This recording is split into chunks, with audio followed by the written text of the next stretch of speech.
그러면서 2019년에 이제 부산시가 환경영향 평가서를 제출했을 때 그 환경영향 평가서가 이 거짓으로 작성되어 있더라는 것을 확인하고 그 거짓의 핵심 내용이 뭐냐 그러면 지금 대제대교 기존 노선안은 낙동강 하구 문화재 보호구역의 핵심 지역인 특히 멸종위기종 큰고니의 핵심 서식지를 간통해서 돌이킬 수 없는 손상을 준다는 겁니다. 그런데 환경영향 평가에서는 이런 핵심적으로 중요한 어떤 생태계를 개발 계획이 훼손할 적에는 이 사업을 진행하지 못하도록 되어 있습니다. 이것을 알고 있기 때문에 이분들이 환경영향 평가에서 이 사실을 숨기고 그 환경영향 평가서를 그대로 제출을 했습니다. 해서 그 평가서가 제출되었을 때 저희들 환경영향 평가서가 이런 핵심적인 사실을 거짓으로 싣고 있더라 하는 것을 문제 삼아서 환경영향 평가서 작성한 회사와 부산시장을 고발을 했었고 그게 계기가 되어 가지고 결국에는 환경영향 평가서 모두를 그 평가사가 거짓으로 작성했더라 하는 게 드러남으로써 부산시가 2018년에 제출했던 기존 노선안 지금의 노선안 환경영향 평가서는 환경부로부터 반려가 되었던 겁니다. 그래서 환경부도 부산시가 지금의 노선안을 그대로 고집하게 되면은 환경영향 평가법에 의해서 이건 통과를 시킬 수 없기 때문에 공동조사를 제안을 했고 해서 부산시와 저희 그리고 낙동강 유역청 3자가 이 합의하에 공동조사를 실시해서 4개의 대안을 만들어내게 됩니다. 그래서 그 공동조사 결과 환경부가 분명히 내린 결론이 지금 부산시가 추진하고 있는 이 노선은 환경영향 평가를 통과할 수 없다. 큰고니 핵심 서식지를 훼손한다 하는 내용이었습니다.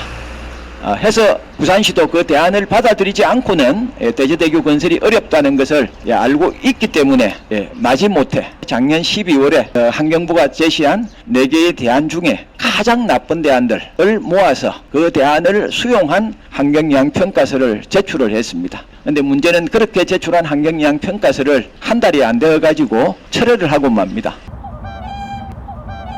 철회를 하면서 철회한 이유가 주민들의 여론 때문이다. 이렇게 그 이유를 붙입니다. 그런데 한번 생각해 보십시오. 시장의 결재까지를 받아서 환경부에 공식적으로 제출한 이런 평가서를 다시 자진 철회한다 하는 게 이게 정상적인 행정에서 우리가 상상할 수 없는 어떤 이런 모습이지 않습니까? 그러니까 이분들은 여론에 의해서 주민들의 요구에 의해서 철회할 수밖에 없었다라고 얘기하는데 그렇게 주민의 여론을 존중하는 이런 부산시고 이런 박형준 시장이라면 시민사회단체가 2018년부터 이 노선은 무리가 있다라고 했던 얘기들을 왜 이분들이 무시했겠습니까? 당연히 저희와 대화에 나서고 환경부와의 협의 조건도 준수하는 이런 모습을 보였을 겁니다. 근데 저희들과 한 약속이라든지 환경부와 한 공동조사 협약이라든지 이런 내용들은 깡그리 무시한 채 오직 주민 여론 하는 하나의 이유를 대면서 그나마 마지못해 수용했던 대한노선안을 철회하고 기존 노선안을 지금 막무가내로 밀어붙이고 있는 겁니다. 이제 부산시가 기존 노선안을 고집하는 상황에서 이제 모든 이제 운명은 환경부가 환경영향 평가 결과를 어떻게 내리느냐 하는데 지금 달려가지고 있습니다. 공동조사 협약이라든지 환경영향 평가법이 명시하고 있는 핵심 서식지를 훼손하는 돌이킬 수 없는 자연훼손을 가져오는 건설 사업은 사업 계획을 재검토해야 한다 하는 법률의 내용을 환경부가 따르느냐 따르지 않느냐 하는 거에 따라 가지고 이 대제대교, 은궁대교, 장락대교 건설의 운명이 결정되는 것 같습니다.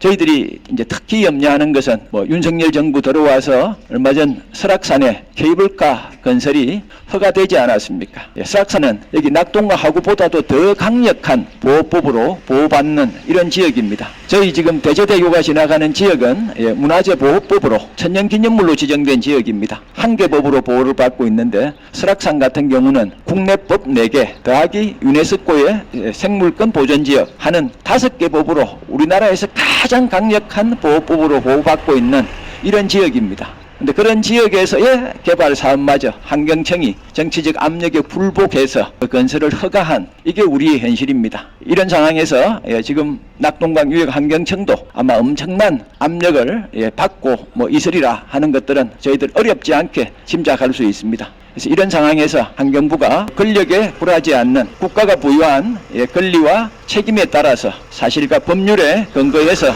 이 결정을 내려주기를 촉구하는 두 가지 내용을 가지고 오늘 기자회견을 갖고 있습니다.